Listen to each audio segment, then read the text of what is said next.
Good day, viewers. Walter here. It's June the 5th, 2020. It's about noontime. We got a storm blowing in. So I think I'll just sit on the porch and share a story or two with you and just talk a little bit in today's vlog. Been watching a lot of YouTube videos here lately on my laptop since I can't get a whole lot of videos made due to the fact that my new computer hadn't come in yet, and this laptop is really slow when it comes to processing a video. I'm watching a couple of videos of this Hobo they got on YouTube called Shoestring, and he's making videos, or some of them probably already been made a year or two back, where he's traveling around the country. But this guy is definitely trespassing on railroad property. I'm surprised the railroad don't do more about it when they catch him. Usually railroad detectives will just escort trespassers off the property. Maybe nowadays they run the record or whatever. Back in the old days they didn't. They just walked them off the property. I've had instances where I was attacked by a hobo with a 2x4. I'm sure you've heard that story. If I think about it, I'll put a link to it if I can find that video down in the description. But I've had a lot of run-ins with hobos over the years. You don't see that many hobos anymore. And I think it's probably because nowadays everybody's getting a darn welfare check. They can afford to stay in an apartment or somewhere now and sit home and just take it easy with their welfare check coming in. It wasn't so easy to get them back in them days, a disability check or a welfare check, whatever you want to call it. And I don't begrudge it to them, but it's something a lot of people really need, and some people don't deserve it at all. But I won't get into that topic of conversation. The rain's picking up. I've seen some strange sights over the years. One of them videos that Shoestring character was that I watched of his was he's riding on the end of a covered hopper through somewhere out west. You can see all the buttes and the mountains and stuff in the background as he cruised through Wyoming or some darn where. And it really depicts what it's like to ride on a train. I've ridden on a train for miles in the line of doing my work, my job. A lot of times we'd be at the other end of the train yard and needed to get back to the other end to get off on work on time. You might be 2 miles from where you need to be. So it was just catch up on a train and ride it out usually. And that's pretty well what it's like riding on a train the way it shows, but you're taking your life and your limb. You're risking your life when you do trespass on a railroad like that, and it's not something I recommend at all. It first begins to rain. I don't know if it's the ions in the air or what, but you can smell that rain. It's got a distinct odor, or the rain does. I don't know why. Coming down pretty good drizzle now. If it rains like this for a while, I won't have to worry about watering anything today. My bean tree out there in the back is a good 10 foot tall now. It's a lot taller than I am.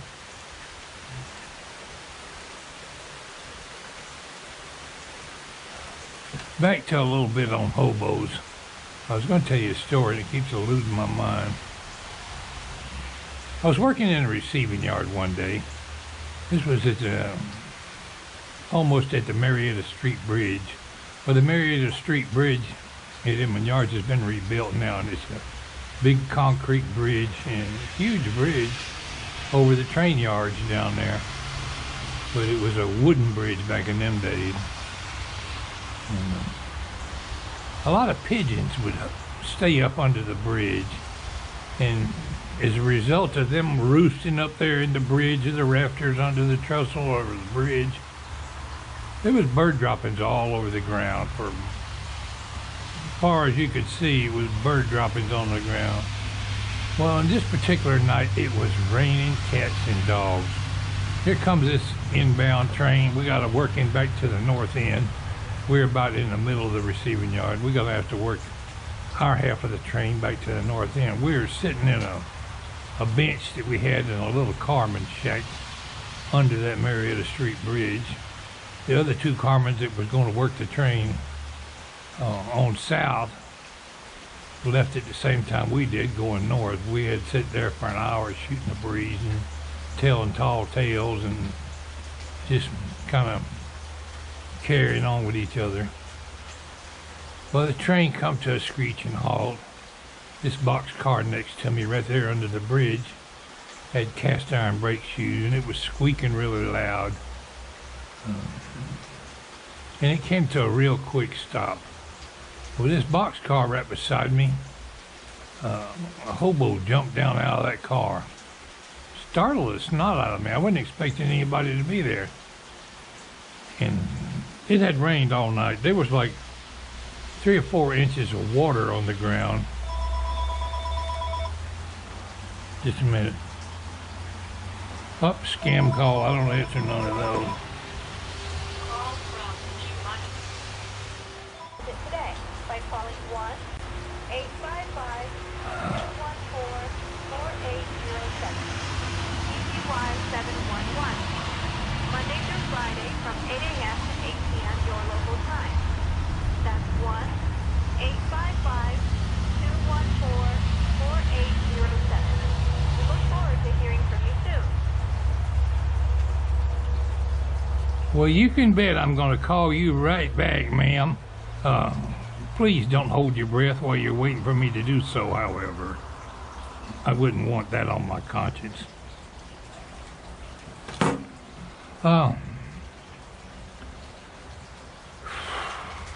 Nothing like distractions. Anyway, this guy jumps down out of the box car, and it's an old limestone car. They used to carry limestone in open box cars. It'd be an old box car that wasn't used for anything anymore. In the doorway area of the open box car would be nothing there. The limestone was piled up into each end, and I guess they'd go in there with a forklift or something and dig it and get it out of there. Hey, it was just another way to haul limestone. Well, this guy had rode all the way from, it was an express train coming in from somewhere, and he had been up there. He'd been up there several days without any water to drink. It didn't stop. The train just kept going. He jumps down out of that box car and kneels down on the ground and commences drinking out of that mud puddle we were standing in. I mean, you could see the bird droppings floating in it. I said, fella, you know what you're drinking? I'm drinking some awful good water. That's the first water I've had in 3 days. It looked to me like you're drinking bird poop, fella. I'm sure he had instant cases of dysentery and wound up wishing he hadn't drank out of that mud puddle. He got it just turns my stomach to think about it.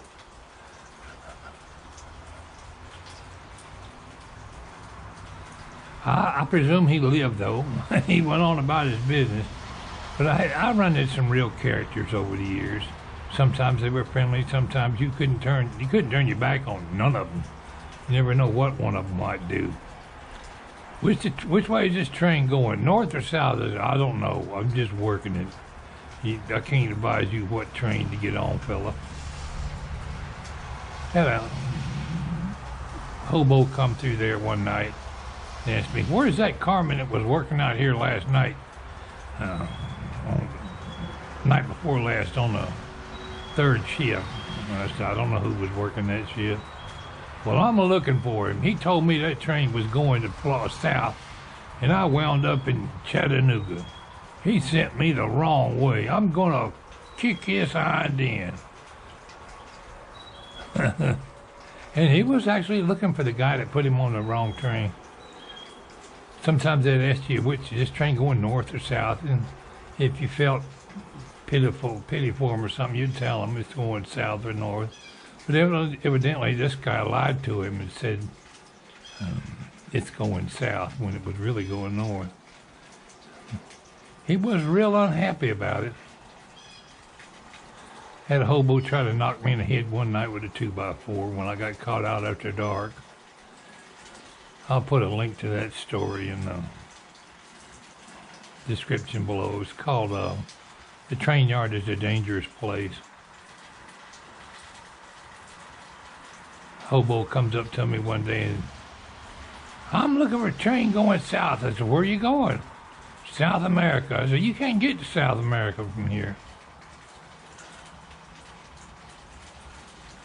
About as far as you can get from here, maybe Florida. You have to go west several hundred miles before you can go south.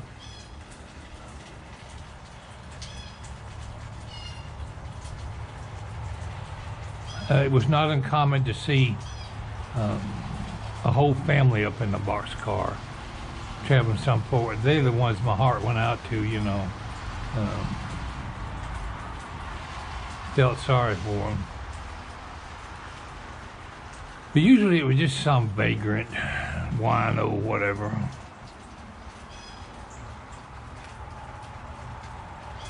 And I guess some people really enjoy that lifestyle, but not me. I gotta have a roof over my head at night when I get home. It would worry me no end knowing I don't know where my next meal is coming from.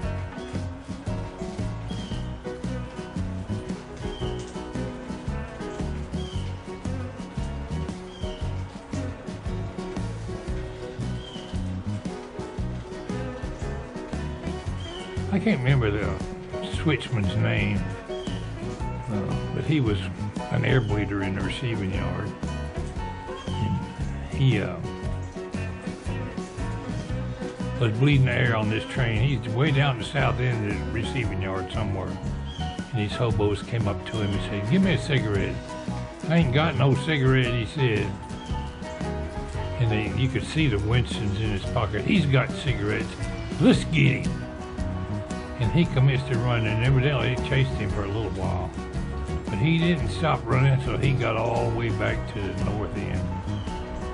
He was carrying an air hose with him to defend himself with, in case they caught him. That fella didn't work there too awful long after that. I guess he was just too big a fraidy cat. But you can't be a scaredy cat out there working in the dark at night on a train. Here comes the wife. I almost cut this story short. That would be an entirely different story itself, talking about working at night. Y'all have a good evening, and this is Pwalpar saying we'll continue this story another time.